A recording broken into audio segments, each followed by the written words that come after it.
దివ్యాంగులు ఉండొచ్చు దేనికి నాకు ఉన్నటువంటి అవయవానికి తప్ప నాకు కాదనేటువంటి ఆలోచన చేసుకోవాలి. ఒకటే చెప్తున్నా. ఇంకోటి ఏంటంటే మీ ఆలోచనే విత్తనం, అదే మీకు వచ్చేటువంటి పంట.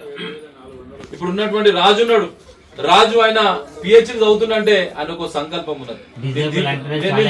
దివ్యాంగునైనా కూడా ఒక పీజీ చేస్తున్నా పీజీ చదువుతున్నా, నా సమాజానికి ఏమైనా చేయాలి, నా తోటి వాళ్ళు బాధపడ్డ వాళ్ళకు కూడా నేను కూడా ఒక దిక్సూచి కావాలనేటువంటి దాని మీద ఆయన నిర్విరామం కృషి చేస్తున్నటువంటి రాజుగారికి కూడా నేను ప్రత్యేకమైన ధన్యవాదాలు. ఎందుకంటే దివ్యాంగులు అనగానే చాలా మంది ఏమంటారు అంటే, చాలా మంది మజాక్ కూడా వస్తుంటారు అనమాట.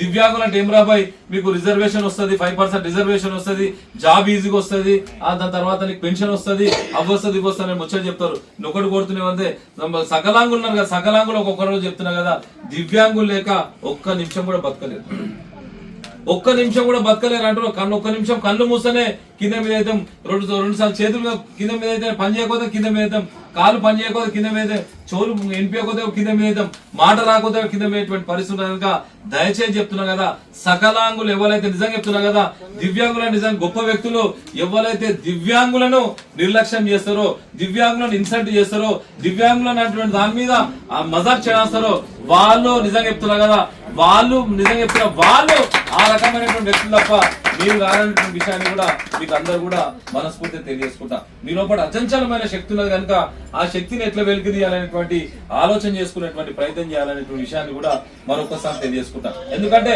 అద్భుతమైనటువంటి తెలివితేటలే మనకు, ఆ తెలివితేటలతో మనం ఎట్లా ముంగడుకోవాలి, ఏ